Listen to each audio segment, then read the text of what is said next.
Olá, pessoal, sejam bem-vindos a mais um podcast para fazer direito. Hoje estamos na presença do meu sócio, Dr. Cláudio Afonso, sócio de carteirinha já, né? Estamos na presença do ilustre criminalista Humberto Bolhosa. Obrigado. É isso? Pronunciei correto ou não? Pode corrigir, né? E nosso amigo, ex-candidato a deputado e também criminalista. Não vou nem arriscar mais pronunciar o nome, que eu já pronunciei errado. Qual a pronúncia correta? É Reutemann. Lembra daquela novela Beth Reutemann? Eu já pronunciei errado 5 vezes. O piloto argentino, Carlos Reutemann. Piloto argentino. É verdade. É uma pronúncia um pouco complicada. Pessoal, então vamos estar tratando hoje de direito criminal, da advocacia criminal.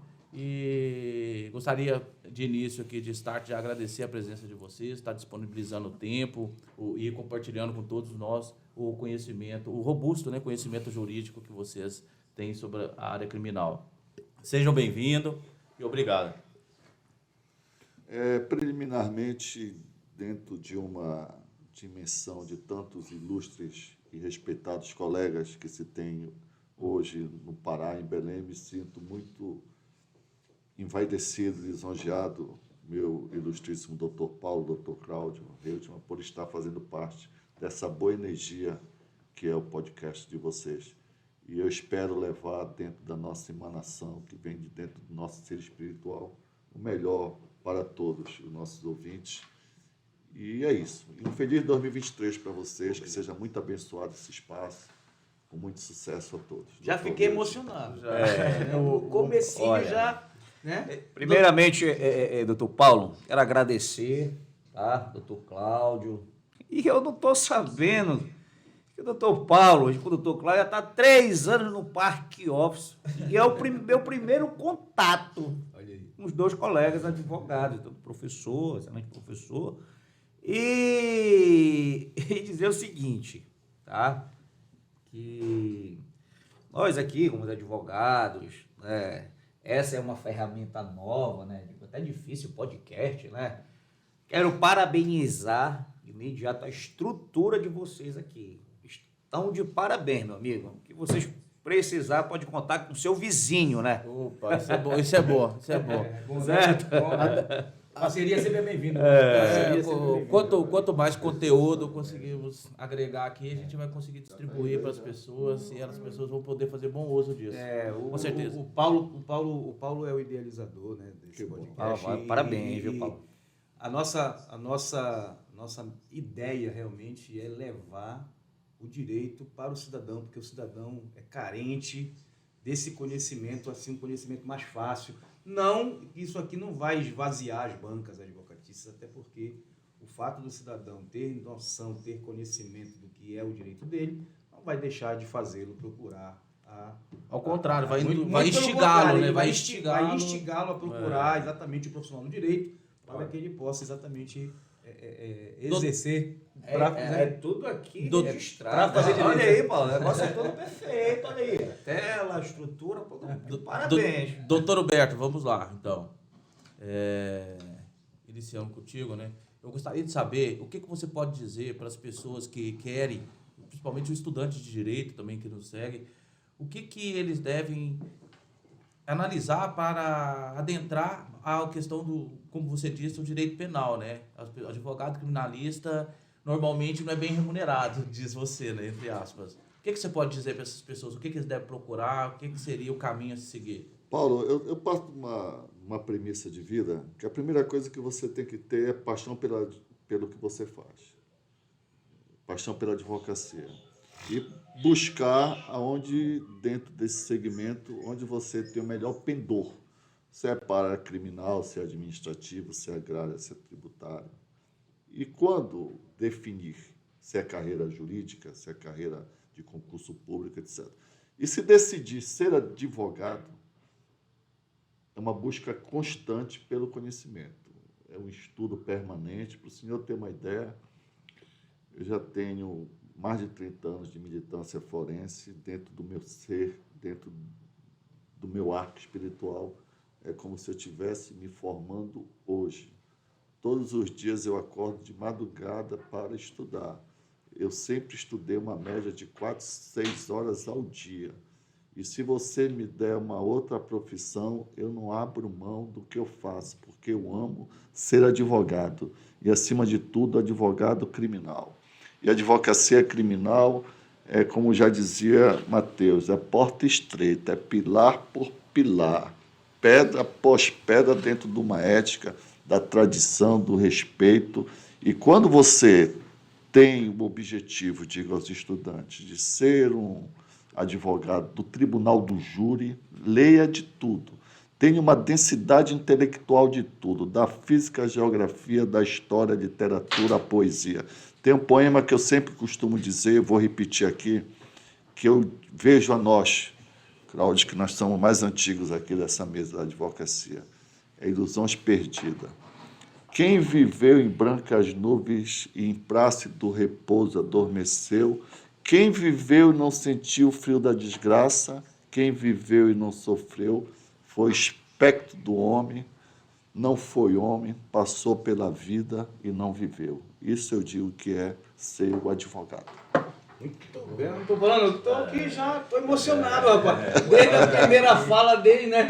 O negócio aqui, hoje o negócio tem... Orgulhosa conhece cada Não, é muito bacana, mas é muito bacana isso que o doutor Bulhosa falou aí, porque a gente percebe nas palavras, né, dele, essa paixão, porque realmente ser advogado é você ser o gestor do problema alheio, né? Você vai administrar o problema da pessoa, quer na área criminal, quer na área civil, tributária, ambiental. A pessoa chega com um problema e ela vai entregar esse problema para você.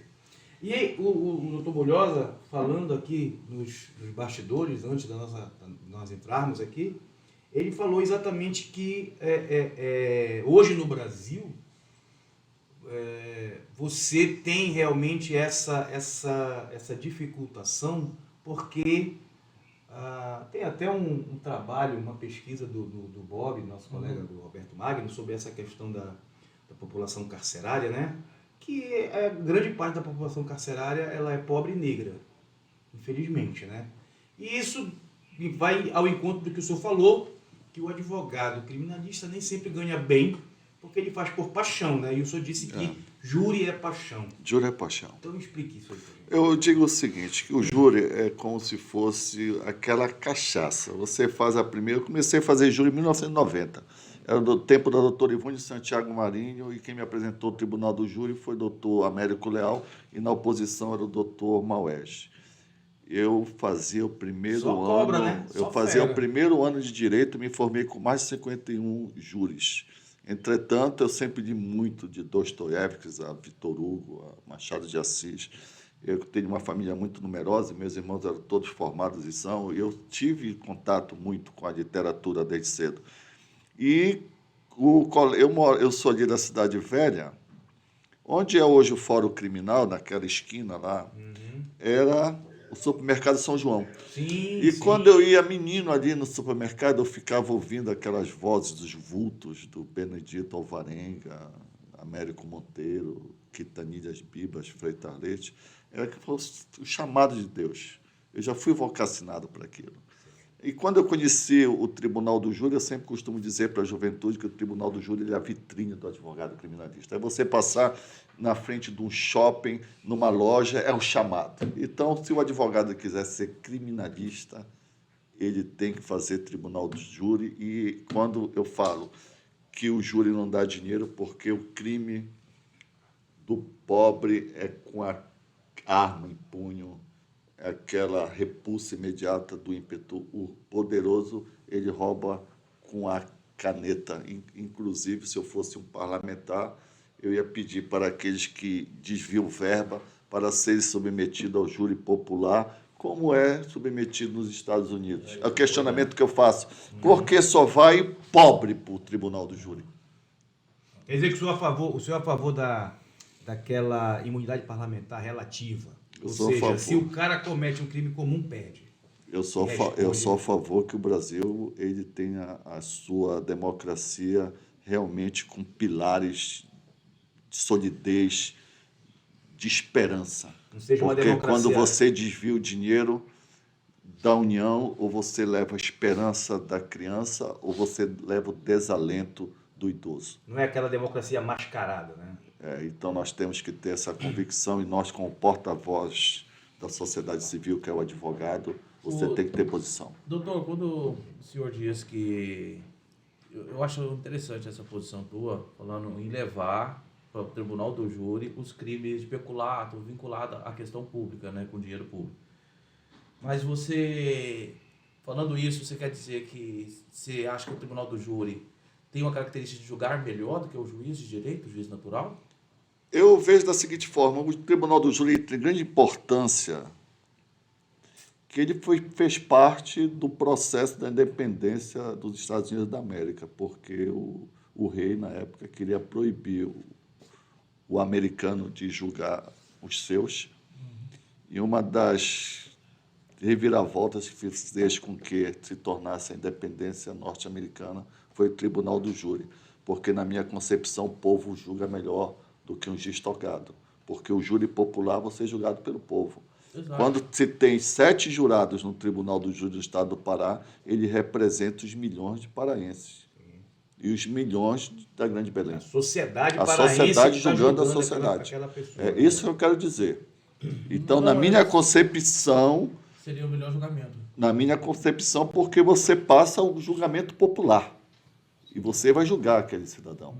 Não um juiz togado. Suponhamos o seguinte: eu sou particularmente, o Reutinho sabe disso, mas não tem mais jeito, sou contra essa questão desse juiz da audiência de custódia, juiz do primeiro momento, porque você deixou de distribuir os feitos para um juiz só, que até me esqueci o nome técnico que fala desse juiz que chega, todas as demandas vão para ele. Aí depois que termina o inquérito... É juiz de custódia. Né? É o juiz de custódia. Deveria ser, porque você concentra numa pessoa só toda uma escala de investigação. Ele que vai determinar o norte, leste, sul e oeste de um procedimento. O Moro ele era contra essa posição. O Fux é contra essa posição, que até agora não liberou essa questão desse juiz de garantia, que nós chamamos, né? Diferenciar o juiz do inquérito para diferenciar. É o juiz de garantia. Esqueci o nome técnico agora. Eu sou contra. Eu sou a favor da democracia. Eu não sou a favor que uma pessoa só concentre toda uma investigação, porque senão fica um déspota. Não estou dizendo que são todos, mas tem alguns magistrados no Brasil afora que se acham o rei sol, e não pode ser assim. Se nós vivemos num Estado democrático, eu sou a favor da democracia vigente, mas de uma democracia responsável. Até porque essa situação eu também vejo com certa cautela. Haja vista que o juiz pode ter uma certa animosidade com algum delegado, o delegado ter um contato mais próximo, solicitar as preventivas, ter essas preventivas decretadas de maneira mais exacerbadas, tudo isso. Vou aproveitar o gancho aqui do doutor Paulo e fazer uma pergunta ao doutor Humberto Bolhosa. Doutor Humberto Bolhosa, você acabou de esclarecer aqui para os colegas que seria o político responder perante o tribunal do júri, certo? Esse é o ponto de vista. Você como ali o deputado federal, etc. Aí eu lhe pergunto, nós sabemos que isso é notório, e muitas das vezes nós falamos aqui naquele pobre coitado que não tem condições de arcar com um advogado, de contratar o doutor Humberto Bolhosa, o Américo Leal, excelentes advogados. E nós temos falhas dentro de um processo. E muitos acontece aquele reconhecimento por foto. Tem pessoas, milhares e milhares de pessoas que estão presas injustamente. Aí eu lhe pergunto, doutor Humberto Bolhosa, você que é um advogado da ampla defesa e do contraditório, advogado que defende a Constituição, tá? Se esse político for atravessar todas as fases ali do Tribunal do Júri, que é a primeira fase de pronúncia e tal, etc., e não for realmente ali saneado alguns vícios, porque ele já vai entrar condenado perante a sociedade, porque quem julga é a sociedade, não é isso? Nós temos que ver esse ponto também, né? De algumas coisas de vícios dentro de um processo, porque se ele for para o júri já é condenado. Algumas falhas que podem ser atropelada ali. E acontece, na teoria uma coisa, doutor Humberto Bolhas, na prática é outra. Isso é fato. E Falar aí da tem que prática pensar. aqui. Aí o senhor pensou dessa forma de condenar, por quê? Porque o pobre, ele vai assaltar com a arma. E o rico, ele mata milhões de pessoas, ali o político que devia o dinheiro, verba pública, ele mata milhões de pessoas só com uma canetada. Mas aí também, você sabe que ele vai ser julgado. Ele for para o júri, ele vai ser julgado. Porque a sociedade não permite isso. Aí o que o senhor me responde com relação a esse devido processo legal para apurar essas fases? Para que não tenha algum erro e essa pessoa também não seja injustiçada. Essa é uma pergunta muito, muito densa e ampla. Eu parto da seguinte premissa, na minha visão, que o Brasil ele tem jeito desde que tem um povo educado. Primeiro ponto. Segundo ponto, todo processo ele tem que ter todas as garantias processuais, principalmente na Carta de Rousseau, que é o artigo 5º da Constituição Republicana Brasileira, ela nada mais é do que a Carta de Rousseau. E um bom advogado, ele sabe dirimir todos esses vícios, irregularidades e abusos do andamento de um processo. Um processo que vai a júri popular e passa por 3 etapas. Inquérito policial, parte investigativa, parte de conhecimento, que é a instrução, e a parte de pronúncia. A sua pergunta, que um bom advogado, qualquer cidadão que tenha um bom... Eu não vou pelo micro, mas pelo macro. Mas se você tiver um bom advogado, você pode sentar em qualquer tribunal do júri que vai ser muito bem defendido e, obviamente, que uma pessoa, como eu tenho no meu escritório, que tem condições de finanças, você chega até o último nível, o nível de STJ. Suponhamos assim, Cláudio, Paulo, tem colegas nossos que ele pega o cidadão pronunciado, ele entra com recurso sentido estrito, ele entra com embargo, recurso especial, chega em Brasília através do agravo, e agravínio. Ele, muitas das vezes, não sabe qual é o agravínio, tem embargo de agravínio, agravo de embargo e vários recursos no STJ. Agora, o cidadão tem que estudar. Ele tem que sentar no banco e procurar todos aqueles 6 recursos que tem no STJ, que é comum, doutor Reut, meu ver, você sabe muito mais do que eu, colegas que não esgotam todos os níveis de recurso. Então, o que eu quero dizer, Paulo, quando você vai em todos os graus de recurso, é como se fosse um amortecedor de um carro. A sociedade já não vai ver esse cidadão com esse ímpeto já de achar que ele é culpado. Ele vai ser submetido, como qualquer concidadão, a um julgamento justo. É o que eu prego. Agora, vai acontecer isso no Brasil? Jamais. Eles que fazem e sancionam as leis. Agora, eu sou a favor, sim, de uma justiça transparente. E, graças a Deus, nós estamos tendo isso mais do que nunca na democracia. Eu acho que a Covid foi um grande marco divisor, né? Você tem resposta imediata, está tudo no sistema, os robôs funcionando. No início não estava aquele caos, mas a tendência é o robô e a inteligência artificial estar interligado. E quem da nossa geração, os mais antigos, não tiver dentro desse contexto do domínio da inteligência artificial e entender que você tem que estudar, é como aquele pelicano. Aquele advogado velho é como aquele pelicano que, para ele se alimentar, ele tem que entrar na água para trazer o peixe. Com o tempo, a retina dele vai deixando ele cego. É o advogado que deixa de estudar. E o advogado tem que estudar todo dia.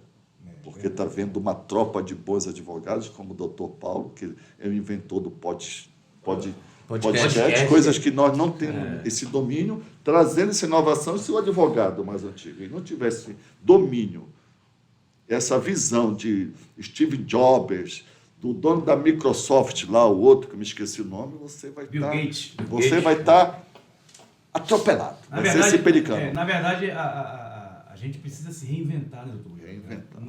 A reinvenção, ela não é um processo de atualização, é uma necessidade, né? Hoje, com a tecnologia, a gente precisa realmente, porque senão... É a mesma coisa, o senhor falou um negócio muito importante, né? Que o senhor teve contato uma literatura por causa dos seus irmãos, né? E a gente vê hoje uma geração que é carente de leitura, né? A gente vê assim, porque tá tudo pronto, a informação ela é na hora. O cara tem uma dúvida, ele vai no Google, faz a pesquisa e tem a resposta pronta.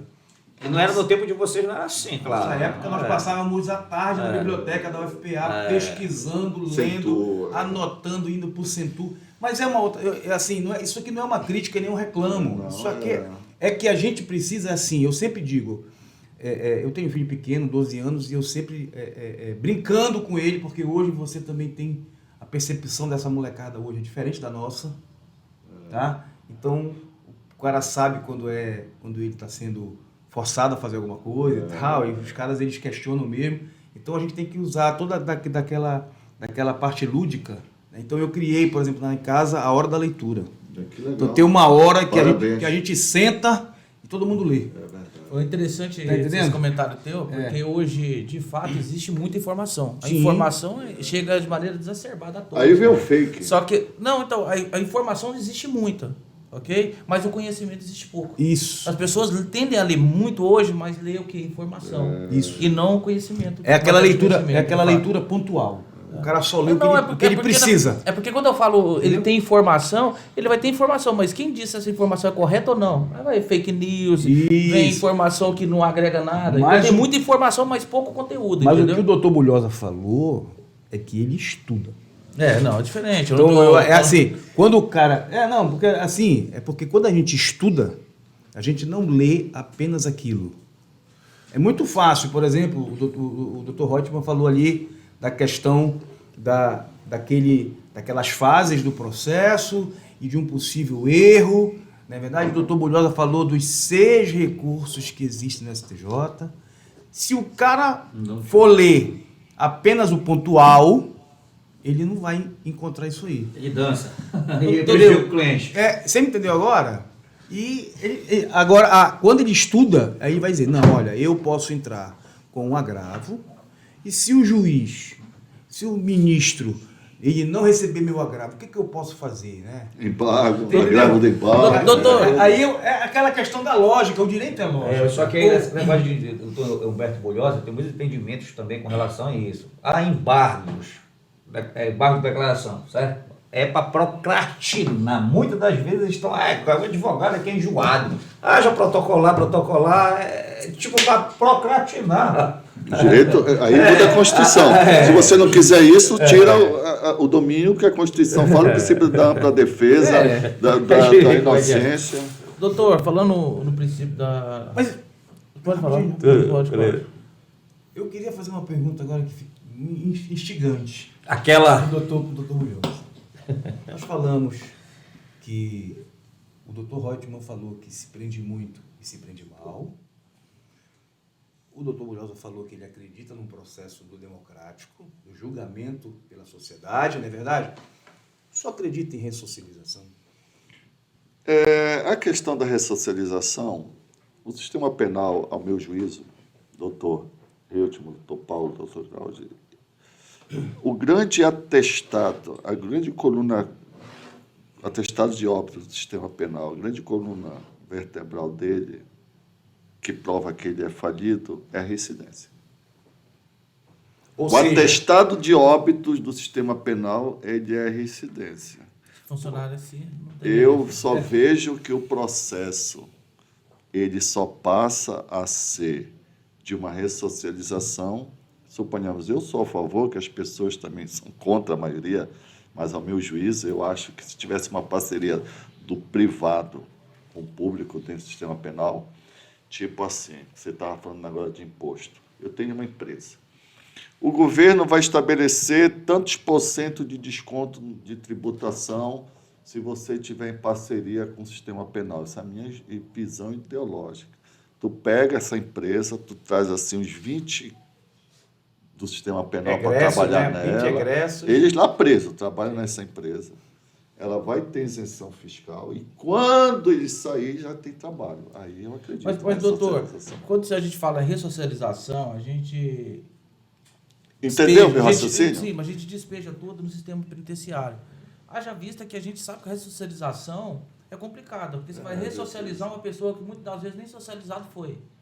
Então, pega a questão tributária, você está falando aí, questão tributária. Hoje, o salário mínimo, acabei de ler, a pessoa começa a pagar imposto de renda sobre o valor de um salário, 1,5 salário mínimo. Ou seja, um salário e meio, R$ 1.900. R$ 1.900, para a gente ter uma noção, não dá condição nem dignidade para uma pessoa sobreviver com R$ 1.900. A gente tem que entender isso. Agora, você pensa o seguinte, você já está pagando imposto sobre isso. Tu acha que o governo está preocupado com socializar as pessoas? Entendeu? Ou seja, a pessoa não foi socializada, ela já chega lá, você coloca no sistema penitenciário para ele ser ressocializado, você nunca foi socializado. Entendeu? Eu tenho essa percepção. Mas o doutor Bulhosa falou um negócio importante, Paulo. O doutor Bulhosa falou importante. A maior violência cometida hoje no Brasil, ela não é feita com uma arma. Ela é feita com uma caneta, ou seja, de quem foi socializado. De quem tem instrução. Só um adendo na sua pergunta, que eu trabalho com estatística. Hoje, um garoto de escola pública, ele custa ao Estado 550 em média por mês. Um preso custa quase R$3.000. Eu trabalho com estatística. Vamos trabalhar com estatística. É que eu falei, eu passo o dia nisso aqui, eu tenho devoção, e eu acredito, eu já vi aqui pela energia, que eu sempre digo, tu vai para o teu escritório, não vou para o meu escritório, eu vou para a minha igreja. Que lá é o meu encantamento. Sim. Dá licença aqui, Cláudio, só para concluir aqui o raciocínio, dentro desse raciocínio, uma vez me perguntaram, Cláudio, o que é que tu acha do mercado de trabalho para o advogado? Meu filho, o mercado está encharcado. Ele está saturado para quem não estuda. É seletivo, né? Está seletivo. Para mim, ele está encharcado, é o que eu lhe falo. Hoje é como se eu estivesse me formando agora. Sim. Eu estou aqui numa visão, já dizia em Jucapirama, né, que a vida é luta renhida. Aos fracos abate, aos fortes exalta. E Jucapirama Gonçalves Dias é meu lema. Então você tem que estar focado, tem que estar determinado. E com isso, mesmo não ganhando talvez o que eu acho que eu mereça ganhar, eu sou feliz com o que eu faço. Eu tenho um encantamento disso. Doutor, vocês que advogam na área criminal, vocês dois agora, só um minuto. Vocês acreditam que o devido processo legal é respeitado no Brasil? Vocês que estão no dia a dia, o que vocês acham? O que vocês falam do devido processo legal? Eu vou responder. Esse devido processo legal, na teoria, o senhor pode até responder que o senhor é um professor. Está de 16 anos aí, pressionando. Essa pergunta, professor, não se respeita como deve ser respeitado o devido processo legal. Essa questão, vamos supor, vou botar em prática aqui, falar em prática. Reconhecimento por foto. A lei, o artigo determina, 226 do Código de Processo Penal. Como é feito esse reconhecimento? Lá, se for possível, é um do lado do outro, mais ou menos as características. O que é feito hoje numa delegacia, doutor Cláudio? Não. Quem foi que assaltou lá a vítima? Aparece aqui, a PM traz a vítima, tal, tudinho, aparece aqui. Aí o delegado, vem cá, o delegado já tem um álbum de meliantes. Aí o que ele faz? Apresenta aquilo, fala, esse aqui? É esse aqui? Não, é esse aqui, não, eu tenho certeza que é esse. Beleza. Aí o que o delegado faz? Não sabe aonde supostamente esse acusado se encontra, no local certo não sabido, pede a prisão preventiva. E muitas das vezes, dependendo do crime, é decretada a prisão preventiva. Aí que eu chego. Se prende muito e se prende mal. Mas mais tarde aquela pessoa vem ser absolvida. Por quê? Por causa que não respeita o devido processo legal. Mas me parece que já está mudando. Tem uma norma do CNJ que já botou uma circular, que é justamente para mudar esse cenário. Reconhecimento, né? Paulo, assim, eu estou olhando aqui o Reutemann falar e eu vejo esse xadrez que é belíssimo. Eu gosto muito de xadrez. Vamos jogar uma partida já. Olha, o seu amigo, o Dr. Rubens Rolo, perdeu, hein? Eu tenho uma concepção sobre o devido processo legal, assim, porque nós pegamos ali o resquício do AI-5 de 69, que a gente se formou, a Constituição datava ainda com seus solidificando. Eu me formei no ano em que a Constituição entrou em vigor. Então, o que eu quero dizer é que antigamente se tinha a prisão por averiguação. Pegava o cidadão na rua, retinha para investigar. Hoje, essa prisão de DVG fazia muito isso. É verdade. Bertolino, Rafael, Cohen, Era Hamilton a César. galera da veraneio. Então, eu quero te dizer que eu que vivi todas essas transformações, a prisão de averiguação de hoje é temporária. É temporária. Primeiro ponto.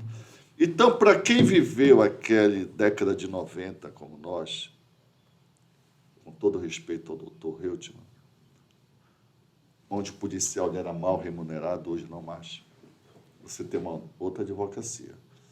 E eu quero acreditar sempre na esperança de dias melhores. Quando você tem um bom profissional, você tem esse devido processo penal, devido processo legal respeitado. Aí, enfim, essa é a minha resposta. Depende do profissional que você contrata. Deixa eu tentar aqui trazer um tema atual. Essa questão agora do TSE, dessa questão do ministro, doutor Alexandre, excelentíssimo, né, doutor Alexandre Moraes, a questão desses processos que estão em andamento, que a gente não entende de fato, a gente não consegue ter acesso aos autos, então a gente não pode falar. Mas da pessoa, do próprio juiz, investigar e julgar, o que vocês acham disso, sobre a questão do devido processo legal? A sua pergunta ela é bem pertinente. Porque o juiz ele tem que ter a imparcialidade no que tange ao julgamento, né? Porque o julgamento não é coisa dos homens, são coisas de Deus. Primeira coisa que sempre eu digo que, já puxando para o júri, um advogado bom, ao meu juízo, advogado razoável, ele vai falar que o crime ele aconteceu agora, nesse momento, na frente do parque. Eu digo que o crime começou quando ele nasceu. Ah, tu só defende criminoso. Caim e Abel está lá. Primeiro crime do pecado original, que ele era filho de Adão e Eva. Caim e Abel, o irmão matou o outro e disse que você vai ter que saber conviver com a traição, com a maldade. Tá? Sou um advogado bom. Um advogado diferenciado, ele vai em Orestia. Édipo Rei, aonde, aí que vou chegar na tua resposta, na tua pergunta. Que onde ele cometeu a morte da mãe, que matou Agameron, quando veio da guerra de Troia, foi julgado pela deusa Atenas, defendido pelo rei Apolo, deus Apolo, que é o advogado que representa a luz, e acusado pelas fúrias. E ele foi absolvido pelo voto de Minerva. E você também pode ir mais ali no Édipo Rei, que matou a própria mãe, o próprio pai, o Laio. Então o negócio é muito profundo. E você tem que saber que esse devido processo legal, o Rui Barbosa já dizia uma coisa, que a única vantagem do STF é que ele pode ser o último a errar. E a partir do momento que você tem um STF que é o próprio de respeito à Constituição, a Coca-Cola, a Nike, a McDonald's vai querer investir no Brasil, que não se tem segurança jurídica.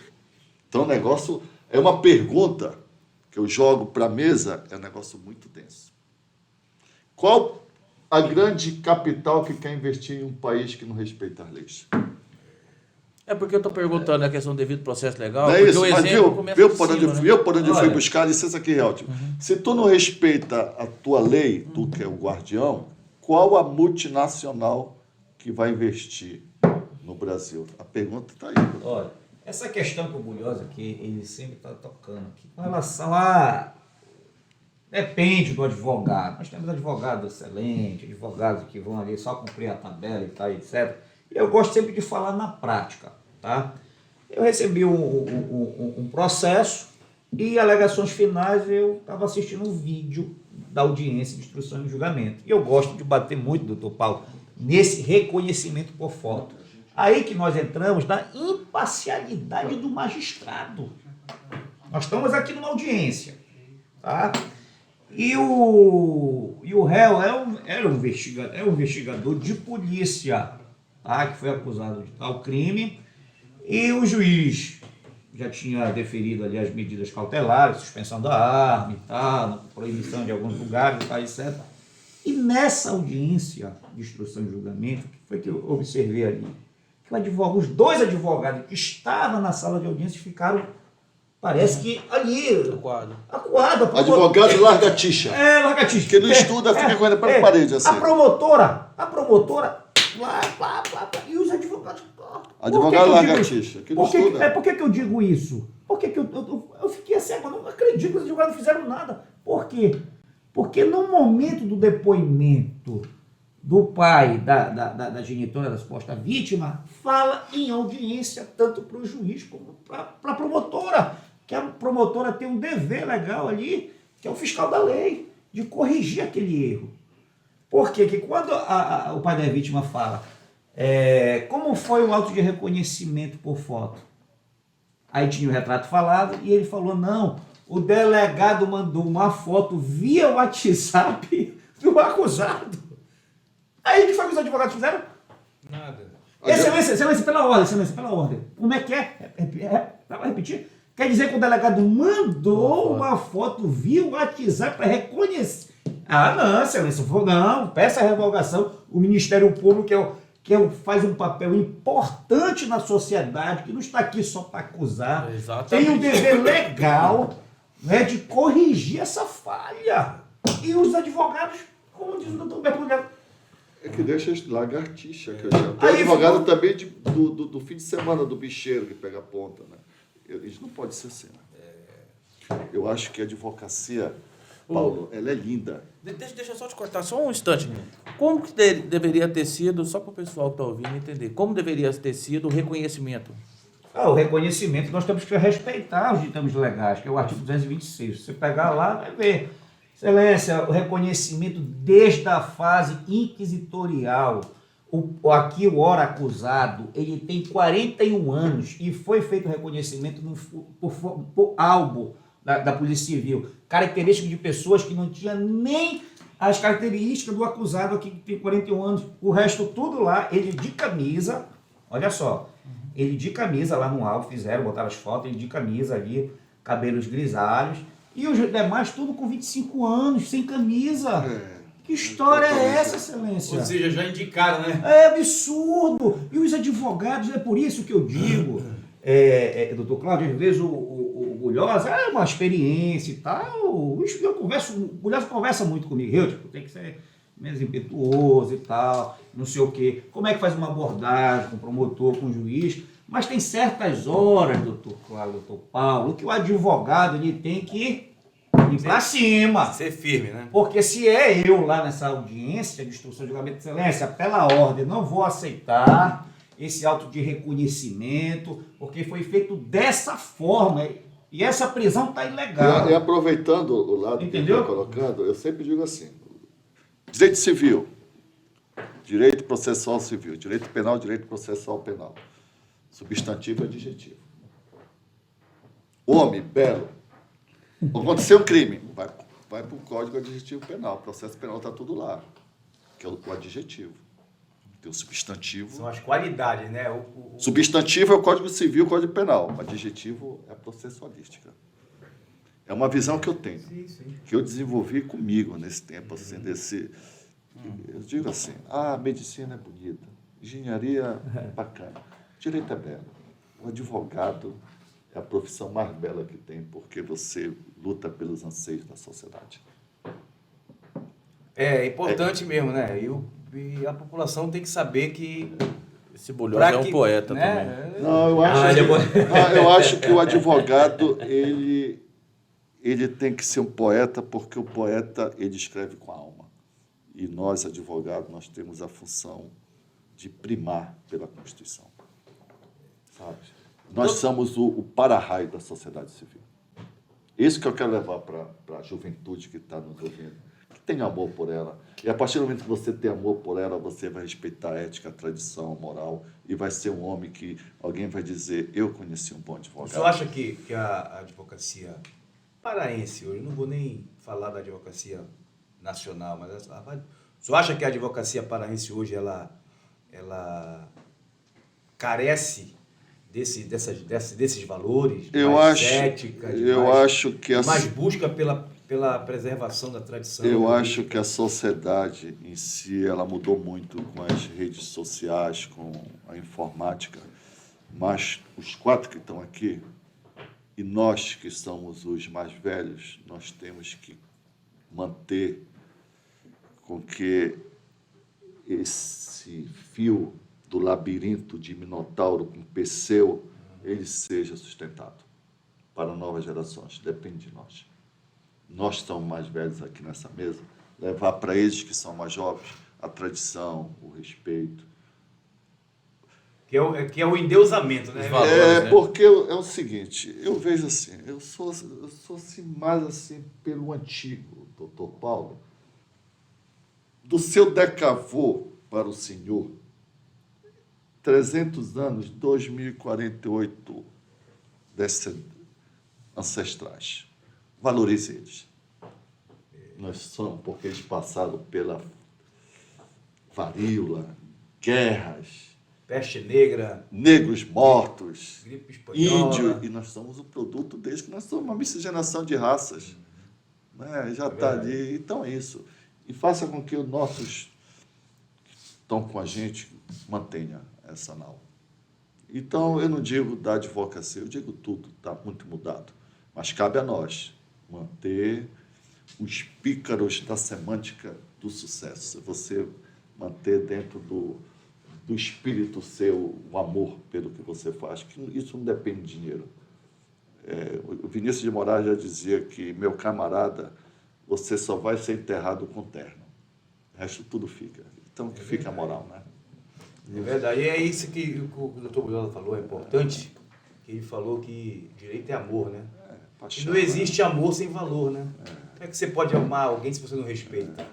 Como é que você pode amar alguém se você não tem gratidão, se por você não tem aí. reconhecimento? E a gratidão, né? dívida que não prescreve. A Isso, gratidão é exatamente, a alma gêmea do né? coração, já dizia Santo Agostinho. Eu gosto muito da... Eu faço assim um júri Gostei dessa diferente, frase. doutor Reutima sabe. Não é minha, é de Santo Agostinho. Eu gosto muito dos sermões do Padre Vieira. Sermão do Padre Vieira, eu digo que eu fiz uma imersão um dia desse. O Padre Vieira dizia que na 60ª, que não é o que o pregador fala na igreja, é o que a pessoa leva após ouvir o pregador. E em Confissões de Santo Agostinho, ele diz que ele errou muito, ele escreveu aos 40 anos. Então, que a partir desse momento a gente estude mais, para errar menos. Sim, Né? é verdade. Tudo é filosofal, né? Tudo. Doutor, e sobre o princípio de inocência? Tu acha que no direito penal é respeitado? É complicado, né? Até porque Não, os senhores são... como eu sempre digo, a Constituição está aí, os ditames legais, ele vai seguir um Manaus, no Rio, dentro do juiz, de um promotor e de um advogado. Agora há pouco o doutor Cláudio bem colocou que às vezes uma pessoa passa muito jovem no concurso e pode ter muita competência, mas não tem a Experiência, sensibilidade. Eu acho que depende muito de quem conduz, do advogado. Pega um jovem como o Reutima, senhor. São aguerridos, que é mais jovem do que eu. Impetuosos, né? Impetuosos, que seguem eu sempre costumo dizer, isso eu aprendi aos 16 anos. Todos os dias eu leio um provérbio. Salomão escreveu 31 provérbios para cada dia. Quando você domina o provérbio, você tem a prudência, a calma, o entendimento de tudo. Por que ler provérbio? Porque foi escrito pelo rei Salomão. Se você dominar provérbio, você vai fazer com que qualquer autoridade vá permear pelo princípio da inocência. Agora, isso daí é o todo, os que eu defendo é respeitado. Fechou. Mas olha, eu só queria fazer um parênteses aqui rapidinho. O doutor Bujola falou dos jovens, né? O Rosman, o Paulo. A impetuosidade, ela não é um defeito. Ela não é um defeito. Eu acho bacana essa tua postura, aguerrida, de ir para cima. Você entendeu como é que é? O ritmo A impetuosidade ela não é um defeito. Só tem que ser bem O gerenciado. que a gente está aqui falando, né? O que a gente sempre fala que são os mais velhos, é a dosagem. Porque às vezes muita impetuosidade parece a pimenta. A pimenta dá um sabor especial na É comida. o equilíbrio, se né? Se você derramar a pimenta... Eu sempre indico para todo jovem a arte da prudência de Baltazar. Sim. Só aproveitar esse gancho aqui, doutor Paulo, do princípio da inocência. Hoje nós temos a lei de abuso de autoridade. Sim. E quando você fala no princípio da inocência de qualquer cidadão, nós temos capitulado, não sei aqui de cabeça, mas nós temos capitulado lá que se caracteriza, o Bulhosa até pode me corrigir, esses crimes de repercussão, tá? Que antigamente, eu acho que um ano atrás, aí, um ano e meio, era aquela mídia, coloca aqui, né? Coloca você aqui que está numa fase investigatória, que você está sendo investigado, que você ainda não foi indiciado, que você ainda não foi ali denunciado pelo Ministério Público e tal, etc., que o juiz ainda não recebeu essa denúncia, mas está lá. Preso, fulano, beltrano, ciclano, está no paredão. Entendeu? Hoje, com a lei de abuso de autoridade, que é justamente para você não ter logo uma condenação ali da mídia imediato. Tá entendendo? Por que vamos expor lá a minha imagem, algo? Peraí, tô investigando. Detalhe, um adendo. Hoje em dia é crime. Aproveitando o que o doutor Hiltman está colocando, ela foi praticamente aprovada no governo do PT quando teve a questão do mensalão e da Lava Jato, que começaram a algemar os políticos e jogar na mídia. Aí depois que teve os excessos, veio para o povo em geral. Sim. Como no caso da mulher do Cabral. Ou seja, o interesse seria a própria proteção, né? É um ponto específico que a mulher do ex-governador do Rio de Janeiro, como ela tinha um filho menor de 12 anos, dela era domiciliar. Aí estendeu para o povo em geral. Não, mas é importante, isso é importante, doutor Cláudio, porque de repente a gente não sabe, porque na fase inquisitorial não tem o direito ali, tu pode pedir uma diligência, mas o delegado tem a faculdade, não, vou deferir ou não, entendeu? Mas tem que fazer, como ele está colocando, porque o inquérito policial hoje gera uma irregularidade se não fizer. Porque a pessoa... Peraí que eu estou sendo acusado de uma coisa, peraí que o delegado foi lá e divulgou minha foto e tal. Que história, peraí, porra. Mas queima qualquer verdade. Tem delegados que utilizam isso até de má fé, né? Uma forma de forçar a pessoa. Não, mas eu queria mudar aqui um pouquinho. Nós estamos falando dessa parte aí, mas a cabeça da gente está trabalhando, né? Velhinho, mas está trabalhando. Eu acho que a nossa cabeça, né? Quando nós estamos num processo desse, é como se cachoeira rebrotasse. Né? Não, mas é bacana, porque os desdobramentos são muito interessantes. Mas o que eu queria perguntar para o doutor Bulhosa é o seguinte. Rapaz, Paulo, me ajuda. Vai aí, eu vou lembrar. Você perdeu? O alemão, como dizia... Eu tô achando engraçado, sabe o que é? É porque ele fez todo um roteiro para falar que a idade não prejudicou o poder cognitivo. Ele vai esquece a pergunta. Deu branco. Esse poder cognitivo, esse poder cognitivo, eu tenho assim uma coisa que eu sigo muito, que é o Palácio de Memória. Não sei, eu estudo muito Palácio de Memória, que é para a questão da memorização. Para vocês terem uma ideia, na minha casa e no meu escritório tem sempre nas paredes ou na minha sala palavras de efeito, que é para eu não esquecer. Aí vou levando. Ou seja, eu vivo do que eu gosto. E eu alimento isso. Mas o que eu queria perguntar para o doutor Bulhosa... Palácio de Memória já é uma coisa nova, né? Isso é uma outra coisa neurolinguística, neurociência. Eu sempre compartilho muito com o Paulo que o advogado é o primeiro juiz da causa. Eu não sou obrigado a aceitar qualquer causa que aporte no escritório. A gente faz uma triagem. Mas o advogado criminalista, ele tem uma outra visão disso, até porque a gente sabe que o advogado criminalista, ele tem, na essência dele, né, o direito de defender. Não é verdade? Que toda pessoa, como o senhor falou agora há pouco, toda pessoa tem direito de um julgamento justo. Não é isso? Existe algum crime, assim, que o senhor não exerceria? Assim, Olha, eu tenho assim, algumas reservas com crimes sexuais. Eu não vou contar o fato, mas uma vez eu fui em Tucuruí, e foi um fato muito interessante, viu, Virgínia? Porque eu conheci o processo lá. E Tucuruí é área de garimpo. Sim. Quando eu peguei o processo lá de empresário, foi um processo que eles leiloavam crianças para o sexo. Crianças e botavam em cima da mesa, crianças de 10 anos, 12 anos, e leiloavam para ter o ato com essas crianças. Eu não tive o encorajamento de... Aquilo ali foi uma afronta para tua moral, minha né? moral, na minha ética. Sim. Eu acho que foi um dos piores crimes que essa minha pergunta, gente, é porque o pessoal tem que saber também. Vou lhe responder. Que o advogado também é um ser humano. O advogado ele também tem sentimento. Ali não dá. Nós somos, até certo ponto, nós sabemos separar o joio do trigo. Eu acho bacana quando o advogado criminalista diz, não, o João fez tal coisa e tem direito de... E outra que uma vez me procurou, outra que chegou também, isso daí foi fato que me marcou muito. Um cidadão teve um relacionamento com uma senhora que ela tem 4 filhos, tudo gurizinho assim. E ele transou com as 4 crianças.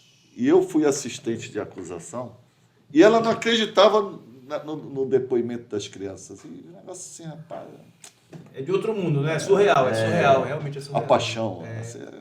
O doutor Paulo falou assim, que o advogado criminalista tem aquela essência de defender. Aí eu faço o questionamento, depende. Aquela pergunta, depende. Em direito hoje tudo depende, né? Depende.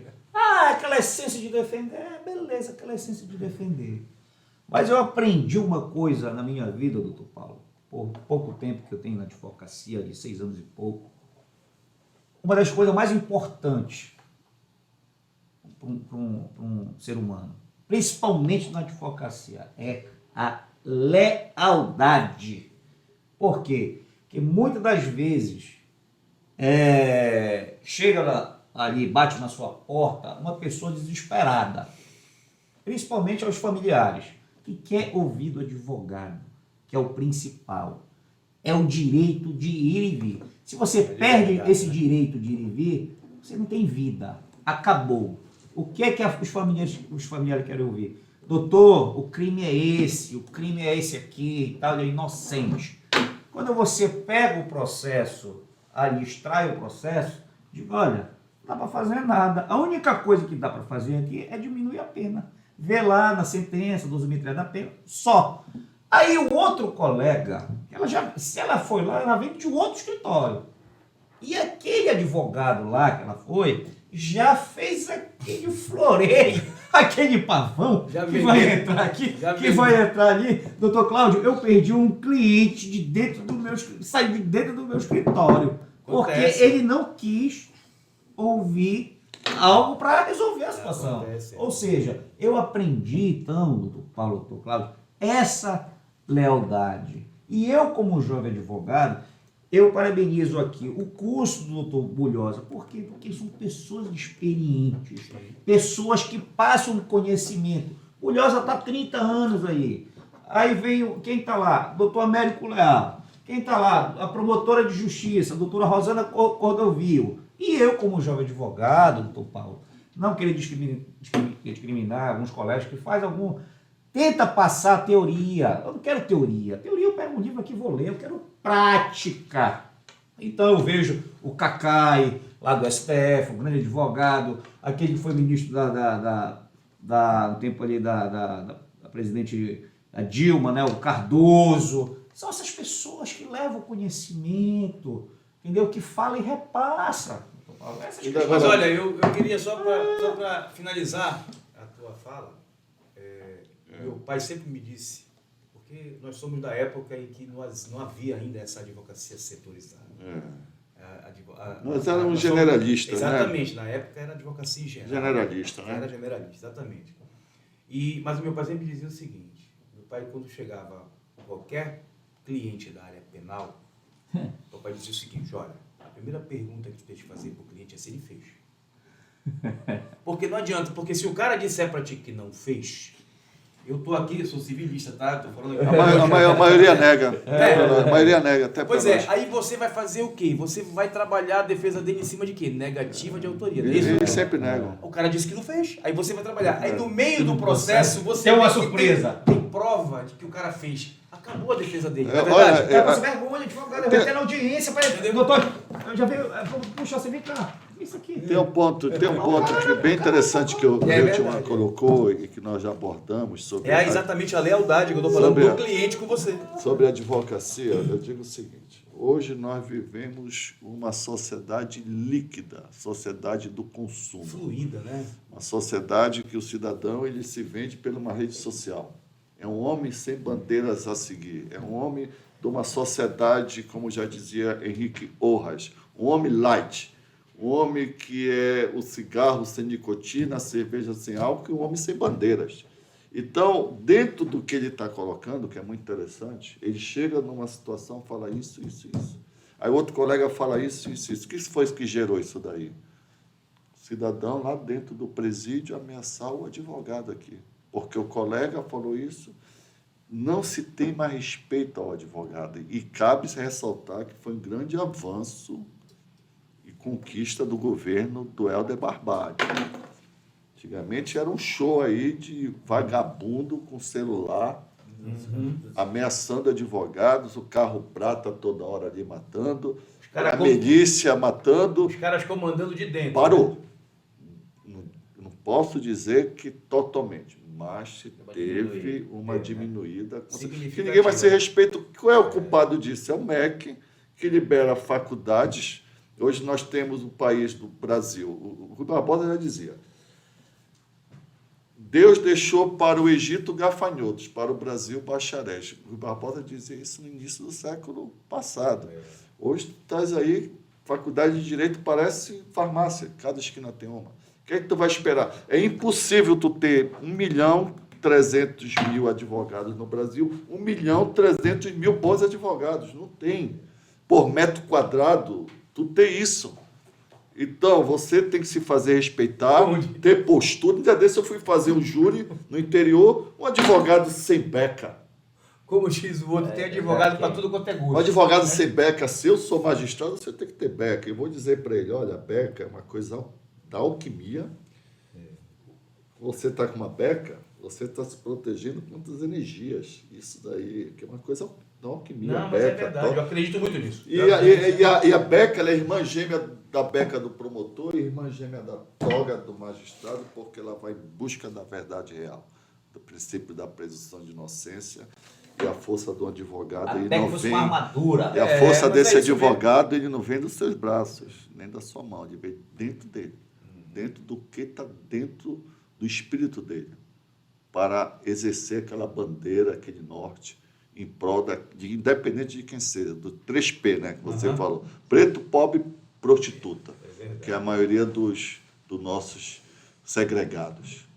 São os menos favorecidos, na minha opinião. Das penitenciárias, que já vem a origem da penitenciária, que é da Idade Média, onde os padres e freiras cometiam pecados, tinham que ficar em penitência. Aí já veio uma evolução das ordárias para a segregação. O negócio é muito filosofal. É verdade. E o Beccaria, César Beccaria, já foi um grande avanço, que já veio para esse lado. Foucault, né? Enfim, é um negócio assim... Bacana. Criminologia. Mas tudo está ligado. Mas isso aí é a mensagem que o doutor Bulhosa está deixando para todo mundo, de que precisa ler. Entendeu? E ninguém fala de Foucault se não conhecer Foucault, né? Eu sempre digo que a importância do advogado é tão grande que ele teve lá na reforma de solo. Sim. Teve no direito romano. Tinha os rábulas, né? Teve aqui na Revolução de Lutero. Teve aqui na Revolução de Cromwell. Teve aqui na Revolução Francesa, que foi um grande avanço. Teve na abolição com Castro Alves do Brasil. Teve na nossa proclamação de independência. Teve o advogado brigando contra a ditadura de Vargas. Brigou contra a ditadura de 64. O AI-5 de 69. Redemocratização. Portanto, nós temos que ter essa bandeira. É verdade. Como o guardião da sociedade civil. Que nós somos o resultado de uma conquista milenar. Doutor Bulhosa, só para o pessoal ficar atento também, você ministra alguns cursos, né? Algumas imersões. O que é tratado nessas imersões que você deixa eu lhe falar participa? assim, a minha primeira imersão, que foi em novembro, ela foi direcionada a como conseguir me estabelecer no mercado. E ela foi uma coisa mágica, um encantamento. Eu sempre digo que eu era moleque no interior, no Marajó.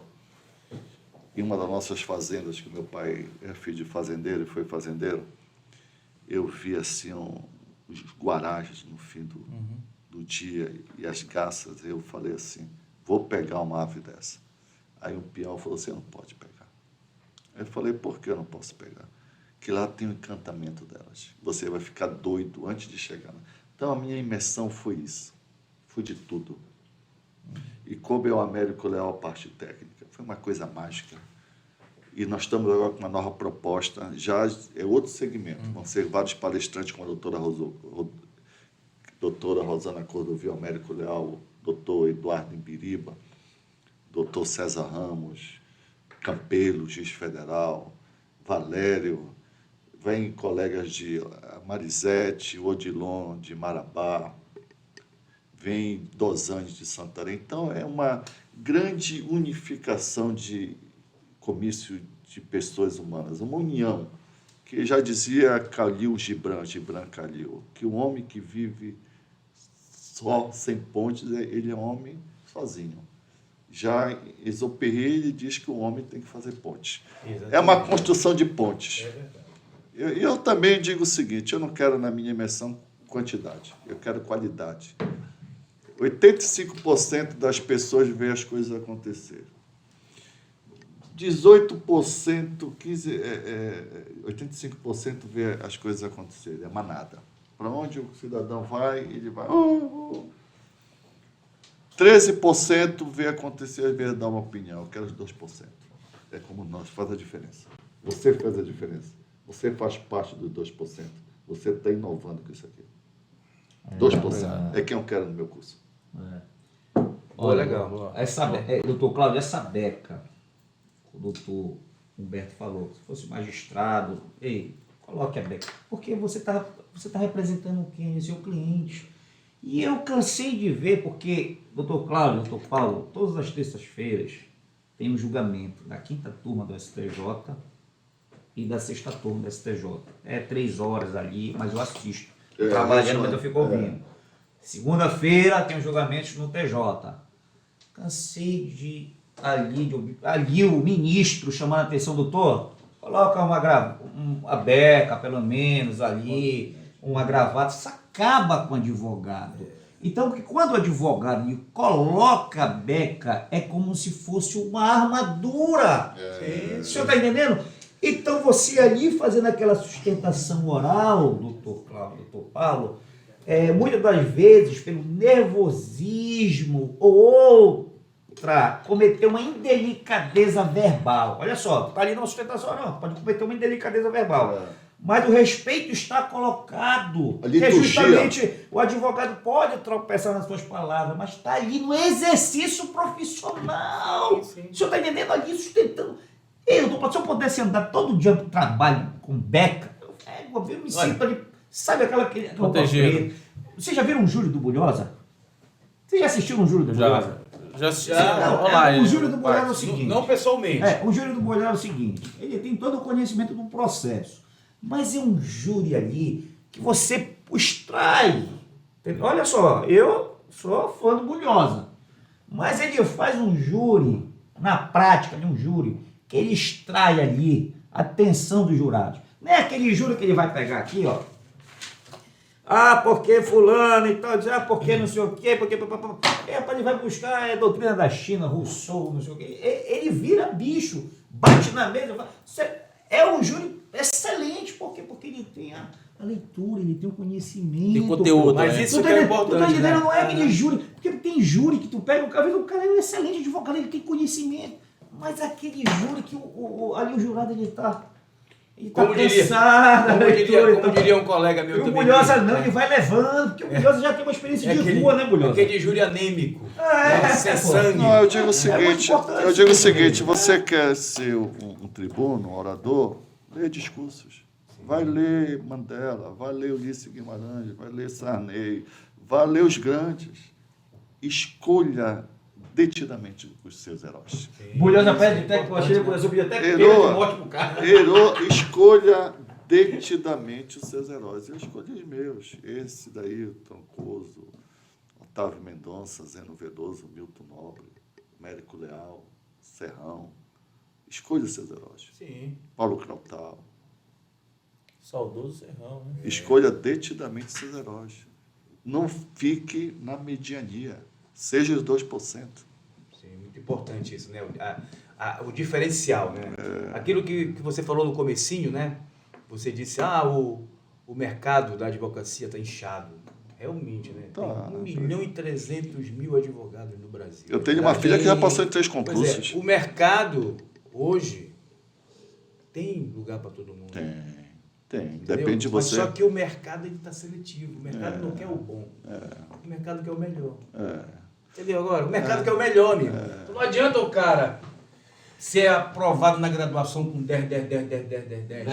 Você tem estado... Doutor Paulo, nós Não estamos na adianta, se Amazônia. ele não buscar uma qualificação, amigão.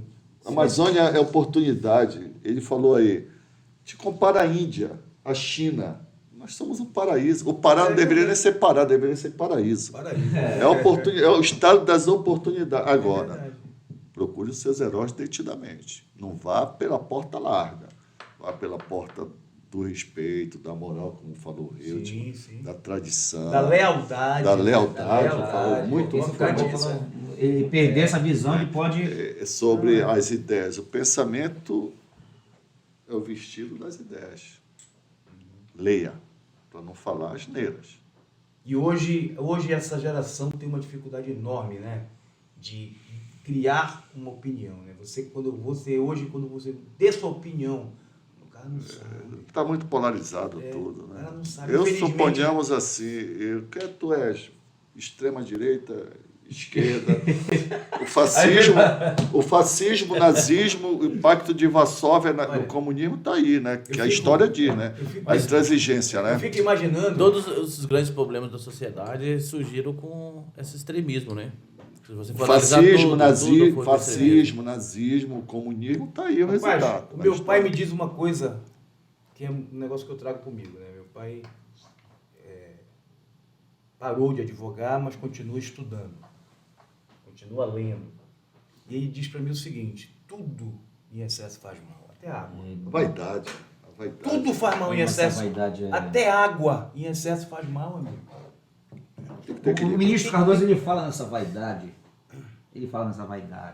Vaidade é a pior coisa do mundo. Porque como o cara é vaidoso, às vezes ele tá ali numa entrevista, mas ele não tá falando com o povo. Ele quer ver como é que ele tá. Não te esquece da pimenta. Né? A pimenta, o sal. O sal é um tempero indispensável para qualquer alimento, não é verdade? Mas exagera. Tem que ter equilíbrio, né? Tem que ter um equilíbrio. Olha, Então eu acho que a vaidade, eu não olho a vaidade como um defeito. Eu olho a vaidade como uma certa virtude, desde que você saiba. Por exemplo, eu sou um cara vaidoso. Eu gosto de me vestir bem, eu gosto de estar de barba feita, cabelo cortado, cheiroso. Não, mas isso a vaidade é saudável. O problema é essa que você falou. É o narcisismo. É aquela vaidade exacerbada, é o exagero. Faz mal, não é verdade? Doutor Cláudio, às vezes a vaidade é tanta que o cara fica cético. Rapaz, eu não vou falar nome, eu jogava bola com um camarada. E uma certa vez eu estava na frente da Justiça Federal. Aí eu falei, fulano, e aí, bacana? Só que ele tava com outro lá, o cara fez assim, ó. Olha só, depois onde eu cheguei, ele fez só assim, ó. Aí só concluindo. Aí eu olhei assim, velho, o cara tá muito boçal. Aí que foi que eu fiz, doutor? Vou pegar ele na volta do anzol. E nesse dia, como eu trabalhei 2 anos estagiando no gabinete do magistrado aí, de uma juíza, magistrado, aí, rapaz, eu vejo ele passando no corredor para ir na secretaria de processo. E eu apareci logo atrás dele, né? Aí eu digo, ele vai na secretaria, eu vou entrar por dentro. Isso numa sexta-feira, quase meio-dia. Foi o que eu fiz? Só de sacanagem. Tava só diretor de secretaria. Quando ele entrou lá para ser atendido, atendimento do balcão, eu entrei por dentro. Chamei a diretora de secretaria, vem aqui, eu expliquei a situação, deixa ele um pouco lá. Aí deixou ele lá um pouco, lá e eu lá dentro batendo o maior papo. E nem dei confiança para ele. Eu já vivenciei os extremos. Eu já cheguei para parabenizar um amigo meu, colega meu, que tinha sido promovido para capital, magistrado, e fui no gabinete, entendeu? Pô, Bulhosa, te dar um abraço aqui, que bom que tu tá aqui na capital, Cara, quando eu entrei, eu fui tratado de senhor, de doutor, formalidade, entendeu? Ou seja, a impressão que tinha é que eu tinha ido lá aproveitar que ele era meu colega e pedir processo e tal. E foi extremamente, assim como você falou, foi extremamente distante, sabe? Você aí, eu aqui. Entendeu? Mas a gente fica, não fica? Mas eu aprendi com o meu velho que malandro não reclama. Malandro só pega a primeira, na segunda e desvia. Aí o que aconteceu? Eu, cumprimentei, disse, não, só vim aqui te dar um abraço. E fui embora. Eu tenho certeza que ele ficou depois. Porque só um abraço lá. Com as reflexões dele, ele disse, pô, pisei na bola. Mas também já vivenciei um colega que é meu desde a infância, que o cara chegou a ser presidente de um tribunal de justiça de um estado. Tá entendendo? E o cara, quando me trata de irmão, tá entendendo como é que é? De mano, em qualquer lugar. O Helder Lisboa, que foi meu colega de turma, eu não podia ir no gabinete dele porque eu era constrangido. Porque ele me chamava, entendeu? Totalmente. Me chamava pelo apelido. E eu ia, de repente, lá, como o senhor falou, doutor Humberto, eu ia lá com a liturgia, eu ia tratar de um assunto profissional, e ele quebrava toda essa liturgia porque ele me tratava, entendeu? De mano. E, doutor Cláudio, só concluindo, é por isso que nós temos o 5º constitucional. Por que hoje? Puxando o saco, eu não preciso disso, cada um tem sua profissão ali. Mas eu digo, por exemplo, Bulhosa está aqui com a gente, né? Batendo papo, o cara que vem, bate papo com todo mundo, o cara fala com todo mundo. De vez em quando ele está no ônibus aí, entendeu? Então será, vamos supor, Bulhosa, a gente pode sentar aqui daqui a 1 ano e meio, 2 anos, tu te lembra do Bulhosa? Tá lá no desembargo. Mas o cara mudou, ou ele atende bem. Tá entendendo? Será que esse poder ele vai, meu irmão, ali mexer com a cabeça do cara? Porque Rousseau dizia, né? Porque tem que ser. Reconhecer o homem. Eu acho que o caboclo, de poder caboclo vai pra lá, ele tem que ser sabatinado, principalmente no 5º. Advogado, tu fizeste o quê? Na tua carreira, na tua trajetória. Tu já rodaste nos interiores, tu já foste numa delegacia. O que você tem aqui para falar para os advogados? Como é esse atendimento? Porque quando você vai falar, e hoje, doutor Paulo, não é querer generalizar, tem vários juízes, gente boa, promotor, sim, mas assim, às vezes no STJ ali, parece que às vezes outra situação de atendimento, entendeu? Lá eles valorizam muito o advogado. Cara, advogado. Tribunais superiores, uma vez eu me lembro que o ministro Orlando Costa, tá? Paraense, foi o primeiro paraense ser ministro do TST. Cheguei para resolver um processo lá de um recurso de revista. E cheguei na antessala do gabinete dele. Várias pessoas. Bacana. Porque ele atendia parte. Ministro atendia parte, amigo. Eu tinha advogados e tinha as partes. Tá? Isso ninguém me contou, meu. Isso eu vivenciei. Eu estava lá esperando para ser atendido. Ele abriu a porta do gabinete e disse assim para a secretária: identifique os advogados e mande entrar.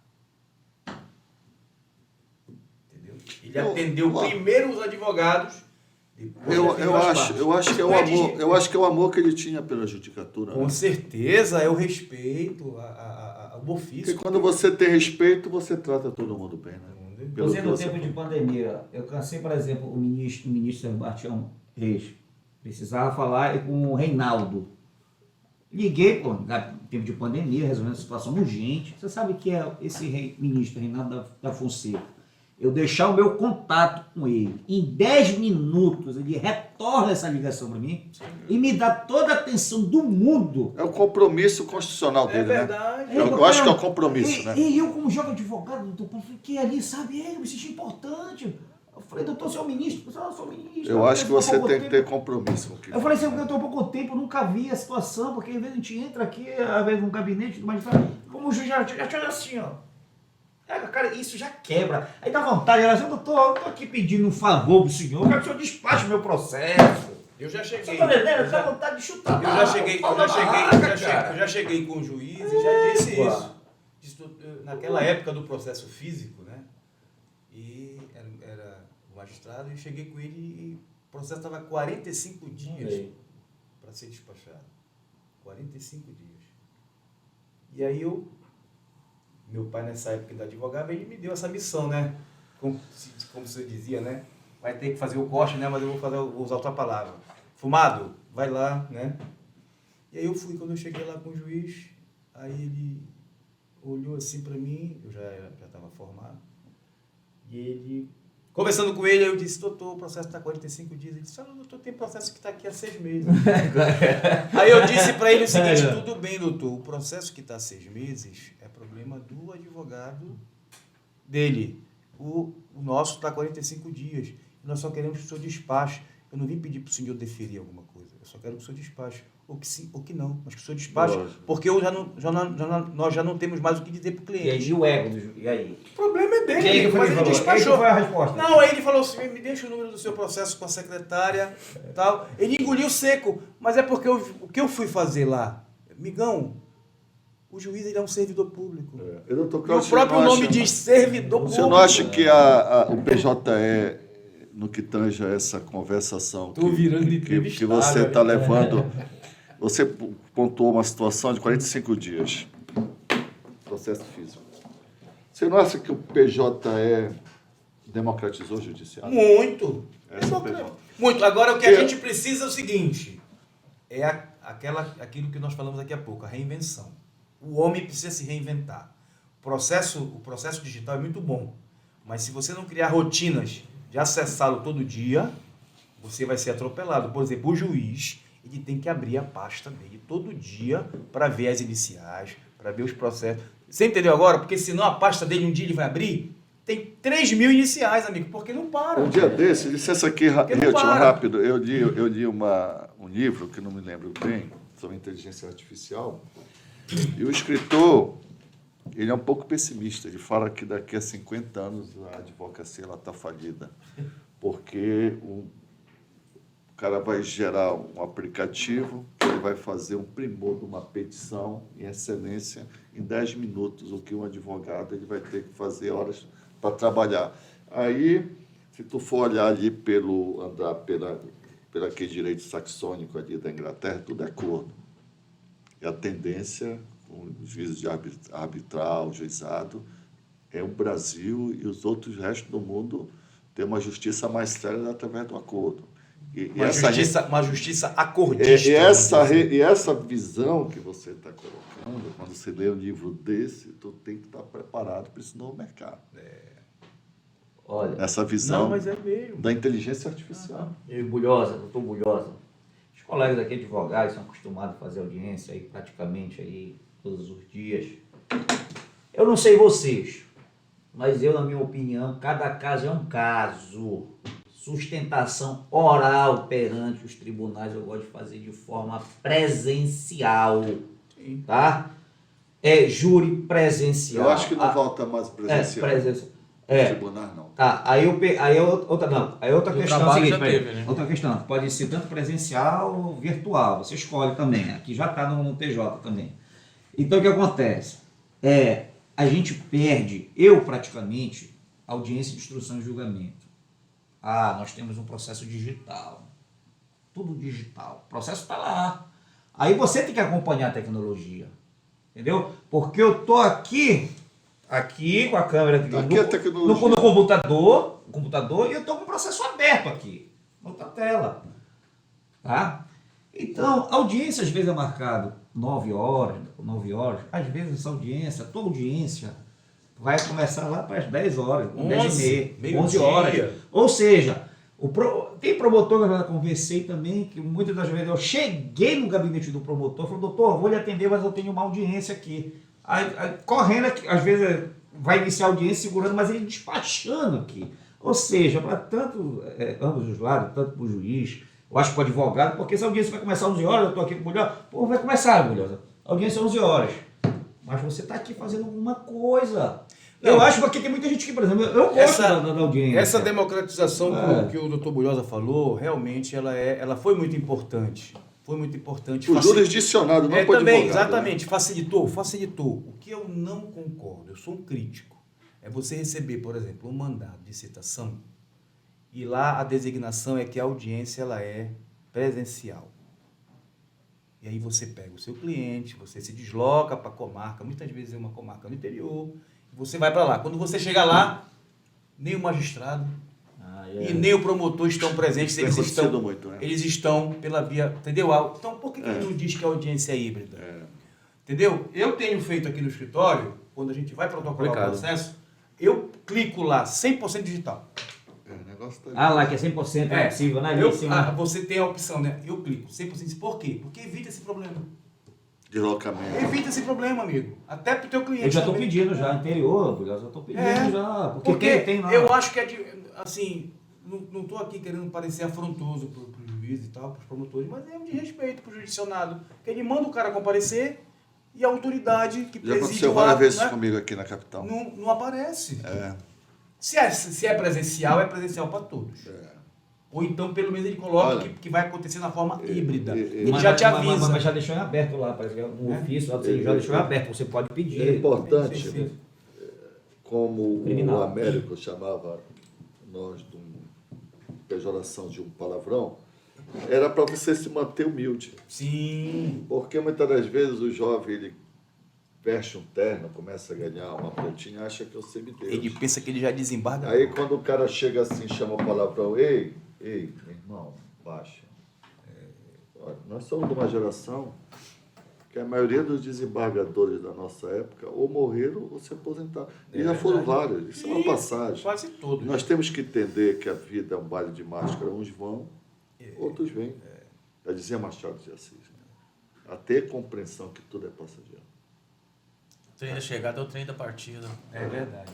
O eclesiástico está lá, né? É o mesmo trem, né? E olha, eu sou da época que o desembargo era no terceiro andar do fórum. E uma vez eu cheguei numa sexta-feira para despachar um processo do desembargador já falecido. E eu estava com uma camisa assim, eu estava assim como o doutor. Né? Sem gravata, mas eu estava de paletó, com a camisa aberta e tal. Aí o desembargador disse assim, o assessor falou, doutor, olha, quando eu abri a porta, ele falou assim, não vou lhe atender, porque você está sem gravata. Formalismo. Beleza, mas ele estava de camisa polo. Entendeu agora? Olha, uma vez eu ele estava de camisa polo, então quer dizer, você exige o formalismo se você estiver verdade. formal. Eu fui no interior, aí eu perguntei para um velho, bilionário, né? Era tipo Rabo, eles eram nomeados. Sim. Perguntei assim, qual é o juiz aqui que o senhor lembra? Ele falou, olha, passaram muitos juízes aqui, mas eu vou falar um que eu nunca esqueci, nunca vou esquecer, se chama Orlando Vieira. Ele chegou aqui como juiz e me pediu permissão para assumir o fórum. A humildade, né?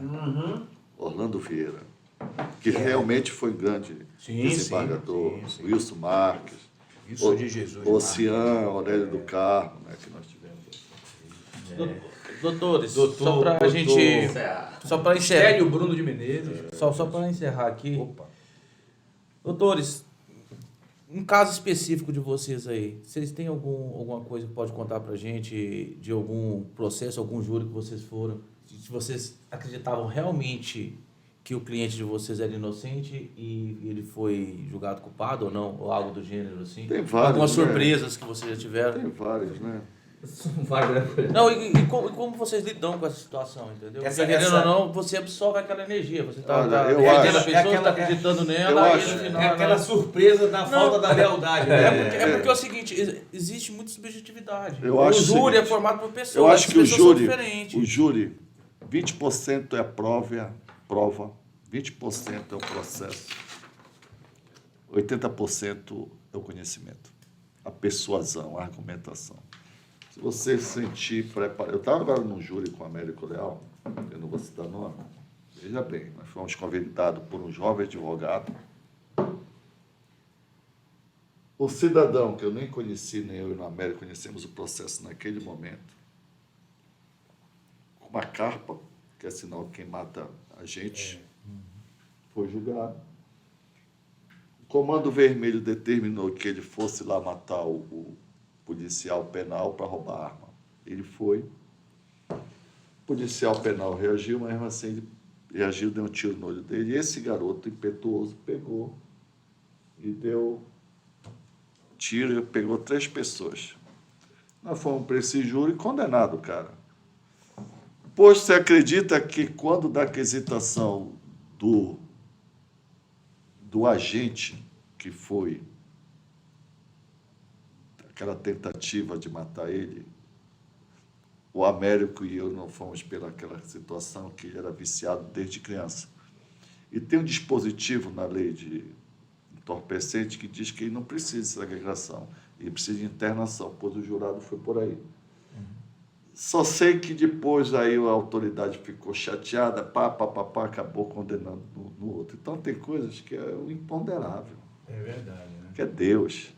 Quando perguntaram assim para o Temer, você imaginou um dia ser presidente do Brasil? Foi que perguntaram para o Sarney. Tem um imponderável. Tem desembargador que é um imponderável. Às vezes você não acredita, o cara vai, é Deus. É verdade. E tem situações que tu acha que tu vai absorver e é condenado. Né? E eu não vou falar assim o nome por respeito, mas eu quero dizer que existiu no passado um advogado chamado Lachaud. E ele pegou esses casos de repercussão na França, e toda a mídia contra isso, aquilo, outro, e o povo chateado com ele pela repugnância do crime, tipo da Susana Richthofen e tal. E quando ele sumou a tribuna do júri, ele falou que ele não se chamava Lachaud, ele se chamava a defesa. Olha aí. E assim tem que ser.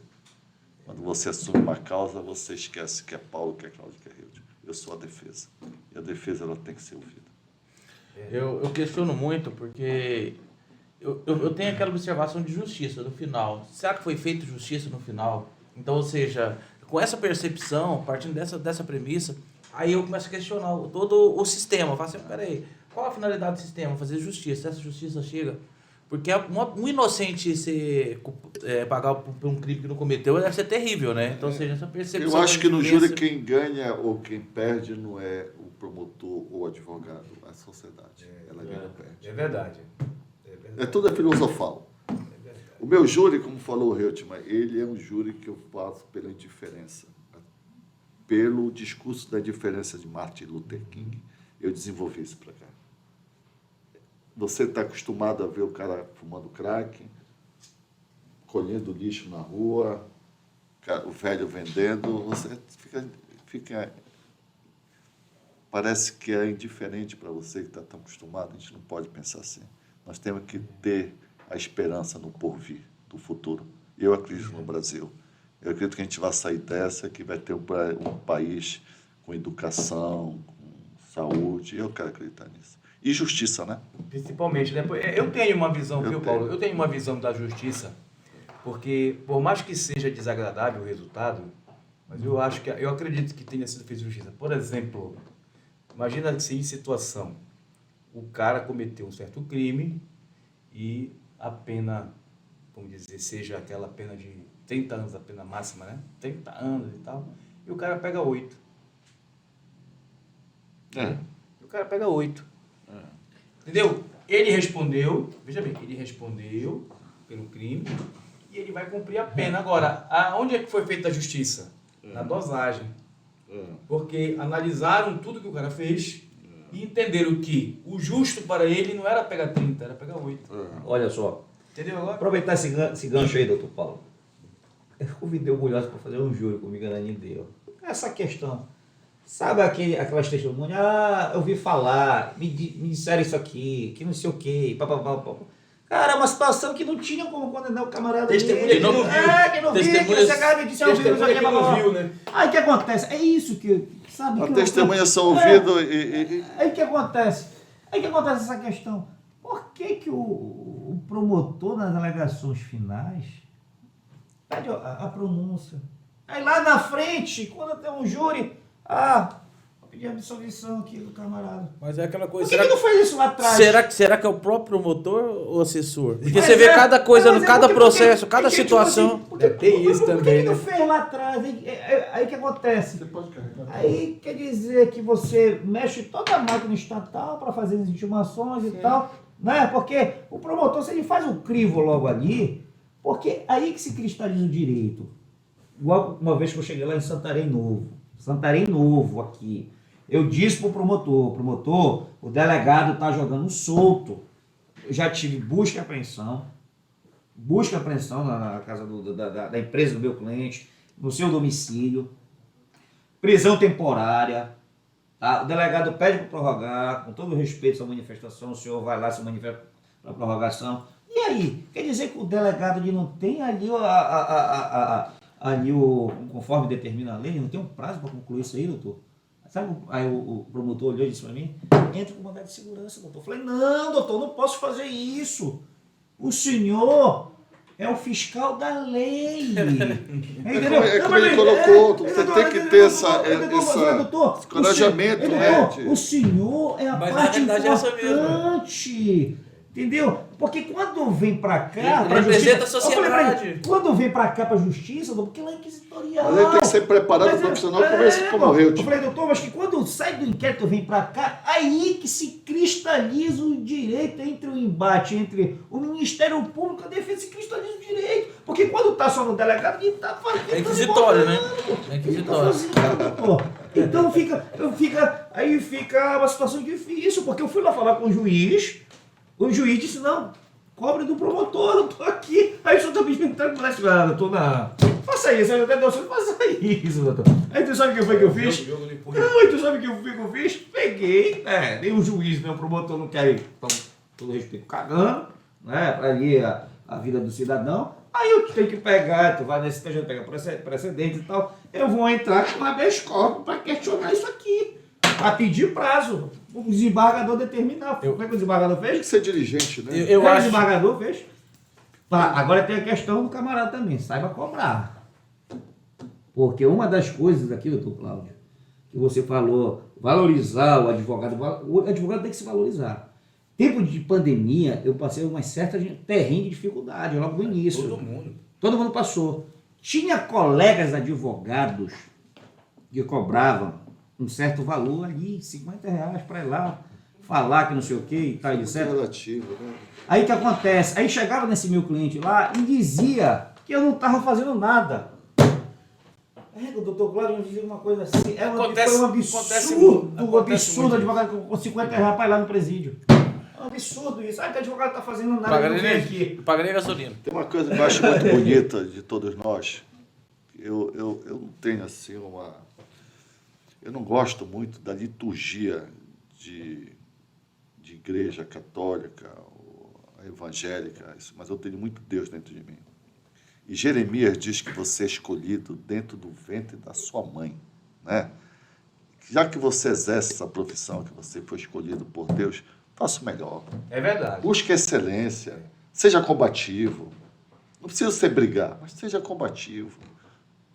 Tenha amor pelo que você faz. Aquela situação aqui do condomínio, tá vendo só? Aí já vai querer incluir uma situação que tem nada a ver, que a gente estava batendo uma situação. É isso que eu digo. Isso que é legal do podcast, né? É isso que eu digo, tá aqui. Ó. Ele sabe da situação que houve aqui, que eu não vou comentar, mas ele sabe. É isso que eu digo, que as mídias, as redes sociais, elas são responsáveis. as redes sociais não é um mar vermelho de impunidade. A pessoa já fez uma publicação, para te ver, já fez uma publicação lá, aí já me mandaram. Vai te ver. Tem que olhar muito essa questão do marco da internet. É redes sociais. Aí a pessoa que não tem o conhecimento legal, não, peraí que eu vou publicar isso aí. Tudo é o equilíbrio, como ele está falando. É você dominar. Na verdade, tem que analisar as fontes, né? Tem que ver a viabilidade das fontes. As pessoas não investigam nada e de qualquer fofoca que chega no público. Olha, uma situação que o colega aqui recebeu aqui no meu escritório. É o maior prazer receber o Bulhão. Eu trabalhava, doutor Cláudio, debaixo de uma árvore, há 5 anos atrás. Hoje eu tenho um prazer, uma honra de receber o Bulhosa pela segunda vez no meu escritório e ele pedindo, eu vou atender o meu cliente. Cara, eu só ofereci um cafezinho. Tu sabe isso que é o melhor do tribuno? Entendeu? do tribunal do júri, nós tribunas, que nós defendemos muito policiais. Eu nunca me esqueço quando eu ia com o Américo Leal para o fórum, os policiais e tal. Eu testemunhei isso com o Américo e com o delegado Rafael Bezerra Neto e com o Éder Mauro. O Américo entrando no fórum, todos os policiais. E hoje eu vivo isso. Legal, né? Hoje eu vivo isso, o reconhecimento quando eu passo. Uma vez eu vi o Rafael Bezerra Neto, que foi um dos maiores delegados desse Pará. Ele entrou lá na Delegacia Geral. Ontem é hoje. Quase todo mundo do gabinete da corregedoria no corredor saindo para cumprimentar aquele homem. Porque um general, ele já está velho, o almirante, o brigadeiro, mas quando ele pisa ali, o almirante naquele navio, todos aqueles jovens, pela história, né? Então que possamos fazer uma bonita história da nossa vida, né? Verdade. Com honra, Todos nós. dentro da moral dos nossos antepassados. Eu acho que é isso que é o mais bonito, de nós darmos continuidade, como seu pai, que deixou escrito no mármore da história da OAB sua passagem. Graças a Deus. Deixa eu fazer uma pergunta, aproveitando a deixa aqui. A questão da responsabilidade em redes sociais, como vocês visualizam isso? Olha, Haja vista que, eu vou até pontuar melhor, tudo que acontece, às vezes a pessoa tem até o direito civil de cobrar alguma situação, mas ela pega essa situação e expõe em rede social. Então, ou seja, em vez dela estar buscando seus direitos, ela está criando uma maneira de prejudicar o outro. Olha, essa o questão excesso, né? eu posso... O Léo também pode até complementar. Essa questão de redes sociais eu posso responder aqui de forma bem ali, como eu posso dizer ali, experiência. Vamos supor, eu advogo para político, certo? E muitas das vezes a pessoa vai lá e vai denegrir a imagem daquele político. Só que ela não sabe o histórico do político, entendeu? E muitas dessas pessoas estão se utilizando desse negócio de influência, que não sei o quê, que tem 10 mil, 20 mil visualizações, e se utiliza dessas redes sociais justamente para denegrir a imagem da pessoa. E como eu sempre falo, as redes sociais não é o mar vermelho de impunidade. O doutor Bulhosa recebeu um cliente hoje com relação a isso. Tem um mês atrás, que eu entrei com uma queixa-crime, tanto de um político que eu advogo e de um médico cirurgião que realmente, numa estrada, atropelou uma pessoa e tal, porque estava lá no meio. Aí eu chego, né, por exemplo, aqui, né, tem um podcast, mas interior tem aquela situação que o cara monta lá e só pra socar. Todo mundo se conhece. Mas não tem responsabilidade, é diferente de nós aqui. A gente está reunido aqui batendo papo de direito e tal, não sei o quê. Mas eu não posso pegar e criticar. Peraí, o fulano, quem é Eu acho que fulano? você tem que ter muita prudência no que fala, né? O cara não tem. Hoje, por exemplo, eu estou aqui sentado, eu não posso falar porque é uma coisa... Minha avó... segredo. Mas o doutor Paulo conhece, que teve até uma situação no grupo, conhece. Aí, como o negócio é rápido, eu acabei de receber, eu mostrei para ele. Esse camarada, o que ele quer dizer com isso? O que tem uma coisa a ver com a outra? Tá entendendo? Mas ele quer mídia. A minha avó dizia que quem eles quem bate na minha porta pede resposta. Mas é porque eles estão Então, tem que tomar utilizando... muito cuidado com o que você fala na rede social, até por conta da dimensão, né?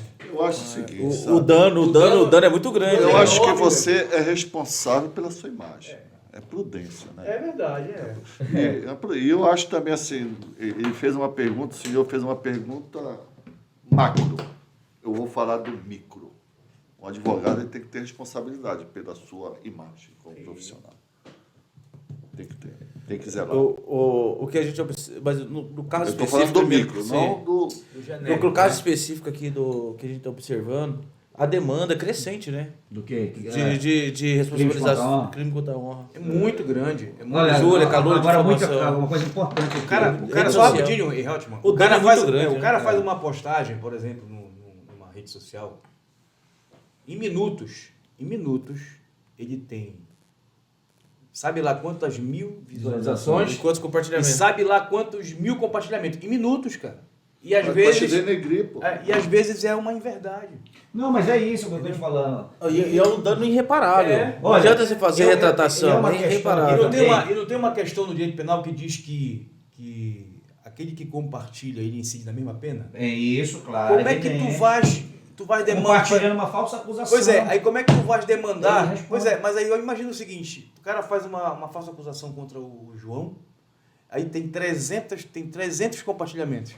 É complicado. Tu vai ter que demandar queixa-crime contra 300 pessoas e mais o João. É por isso que eu digo que Entendeu agora? me perguntaram assim, Bolhosa, tu anda armado? Nunca andei armado.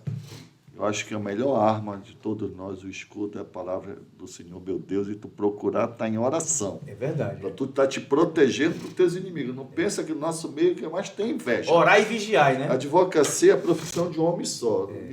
Já aconteceu comigo, eu estar numa audiência, o juiz me destratar no sul do Pará, eu perguntar para os meus colegas, você viu? Não vi nada. A advocacia ela é egoística. É verdade. Ela é, na hora do toma lá para cá, todo mundo só pensa no seu. E muitos colegas pensam que ele gosta de você e ele quer que tu te ferre. E é o primeiro a querer te prejudicar.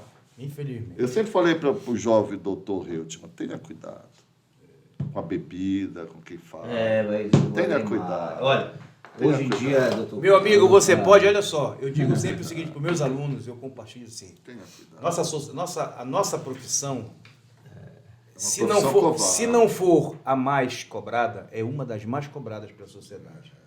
Tá? Com respeito a qualquer profissional. Você pode ver um profissional de qualquer área cambaleante na rua, bêbado. Tá? Mas se tu vires um advogado bêbado... Deus o livre. Incrível. Eu não me pergunte a ciência disso. Mas o impacto, né, do cara, né? Incrível isso. Por quê? Porque nós somos cobrados. Por quê? Porque nós em tese, nós conhecemos... Conduta social. A conduta social, nós conhecemos a Olha, lei. o doutor falou... Olha, rapidinho, olha aqui, ó. O senhor falou em compartilhamento. Tá aqui, ó. Lá em Salinas, eu fui fazer um teste porque ano novo, na virada, eu tomei meu uísque, tá aí, etc. Beleza? Só que para me certificar, porque eu já tive um cliente preso, aí ele bebeu todas as noites, ele acordou 10 horas da manhã, pegou a estrada, ele não foi colocar logo, mas foi pluf, preso. Ah, mas eu parei de beber, não. Tá constando aqui o teor alcoólico. Olha só, fui lá fazer o trabalho preventivo lá com a gente de trânsito e tal. Olha quantos compartilhamentos, 18.500. Tá vendo só? Rapidinho. Aí se eu tô numa situação como advogado aqui, embriagado... Ia ser 50 mil. Ia ser 50 mil. E aí, ia ser quanto? Vendo meu ilustre colega falando, tem um ditado que diz que o advogado, não é, o diabo não é respeitado porque ele é mau. Ele é respeitado porque ele é velho e experiente. Tá me entendendo aqui? É verdade. Como é que vai ficar a minha imagem aqui? Suponhamos, eu já fiz júris de Fausto, elencando Fausto Goethe, a busca pacto com o diabo, porque no Fausto de Goethe, em vez de Jó, na Bíblia, ele não cedeu ao diabo. O Fausto, por amor a ela, fez o pacto para ficar jovem e tal. Eu já fiz um júri passional assim.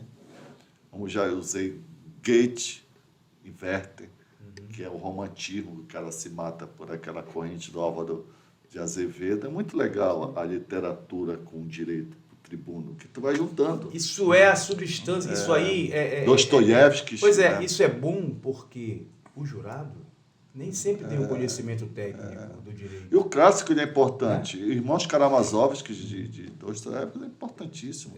Por que tu mataste? Porque tu falaste, meu irmão, que não existia Deus. Se não tem Deus, tu não tem limite. É verdade. Verdade.